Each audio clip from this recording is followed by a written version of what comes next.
Teddy Minahasa didakwa bekerja sama dengan anak buahnya dalam bisnis narkoba. Jaksa sudah tepat. Tepat dan sesuai. Jadi ini kan seperti dakwaan kita kan 114 ya. Jadi itu menawarkan untuk dijual, menjual, menjadi perantara dalam jual beli, menukar. 112-nya memiliki, menyimpan, menyediakan. Itu semua kan ada di dalam dakwaan ini. Jadi dari kasus posisi itu kan mulai dari ada permintaan untuk menukar narkotika itu yang merupakan barang bukti. Itu kan dilakukan oleh terdakwa Dodi, kemudian oleh si terdakwa TM kan kemudian itu menghubungi lagi kenalannya, dalam hal ini terdakwa yang tadi kita periksa, terdakwa Linda kan. Kemudian dihubungi Linda, mengatakan Linda carikan penjual, carikan pembeli, carikan lawan, itu kan bahasa isyaratnya. Dan kemudian itu dilakukan oleh Linda kan. Kemudian barang bukti itu kan narkotika tadi kan dibawa dari Padang ke Jakarta dan diserahkan ke Linda. Linda kemudian cari pembeli, pembelinya dapat, itulah namanya terdakwa Kasranto. Saya tidak aware lagi tentang ini kepada saudara Dodi. Itu kan dia nuker-nuker duit dia sendiri kok lapor saya. Saya ini santun sama orang Pak. Karena di persidangan inilah saya kurang terima, saya kok didudukkan di. Apakah saksi sempat bertanya ke terdakwa Dodi, uang dari hasil apa yang ditukarkan terdakwa Dodi yang jumlahnya 27.300 ini? Kan di situ tidak ada Pak, mengapa dipertanyakan Pak? Apakah waktu itu di dalam WhatsApp saksi menanyakan pada terdakwa Dodi? Tidak ada urusan sama saya Pak. Waduh, terang benerang. Kemarin dua terdakwa yang jadi saksi kita, kemudian tambah lagi ahli, ya makin terang. Kemudian dari digital forensik kan teman-teman lihat sendiri kan tampilan-tampilannya bagaimana pembicaraannya antara para terdakwa ini. Jadi kalau menurut saya ya sudah selesai.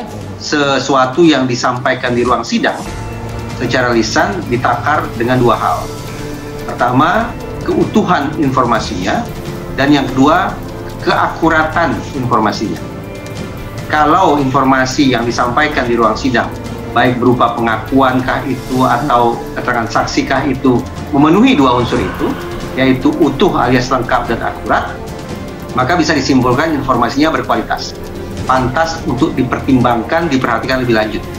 Tapi sebaliknya, kalau informasi yang disampaikan oleh pihak-pihak di ruang sidang itu tidak utuh atau tidak lengkap dan juga tidak akurat, maka dianggap informasi tidak berkualitas sehingga layak untuk dikesampingkan. Ini ruang sidang, di mana masing-masing orang, masing-masing terdakwa akan berjuang agar bisa lolos dari jerat hukum, agar tidak terkena sanksi pidana, agar tidak divonis bersalah. Atas dasar itu, kita punya alasan untuk berasumsi bahwa setiap orang yang hadir di ruang persidangan tidak tertutup kemungkinan sedang berdusta, sedang berbohong sebagai bagian dari strategi mereka untuk lolos dari jerat hukum itu. Jaksa Iwan Ginting menilai bahwa kedakwaan yang diberikan pihaknya terhadap ex Kapolda Sumatera Barat Teddy Minahasa terkait kasus peredaran narkoba sudah tepat. Apalagi kata Iwan, dari keterangan saksi ahli yang dihadirkan, jaksa untuk turut menganalisis kasus ini juga sudah cukup bukti dan membuka secara terang benderang.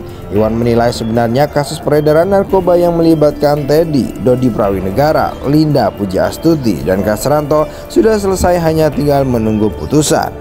Hal itu disampaikan Iwan usai persidangan di Pengadilan Negeri Jakarta Barat pada Rabu 8 Maret 2023. Sebelumnya Teddy didakwa pasal 114 ayat 2 subsidiar, pasal 112 ayat 2 jungto, pasal 55 Undang-Undang Republik Indonesia nomor 35 tahun 2009 tentang narkotika.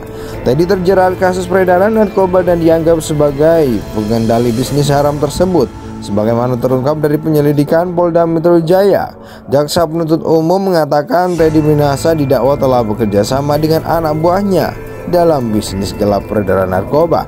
Menurut jaksa, dalam dakwaannya Teddy terbukti bekerja sama dengan AKBP Dodi Prawinegara, Samsul Ma'arif, dan Linda Pujiastuti untuk menawarkan, membeli, menjual, dan menjadikan perantara penyebaran narkotika. Jaksa Iwan Ginting menilai bahwa kedakwaan yang diberikan pihaknya terhadap ex Kapolda Sumatera Barat Teddy Minahasa terkait kasus peredaran narkoba sudah tepat.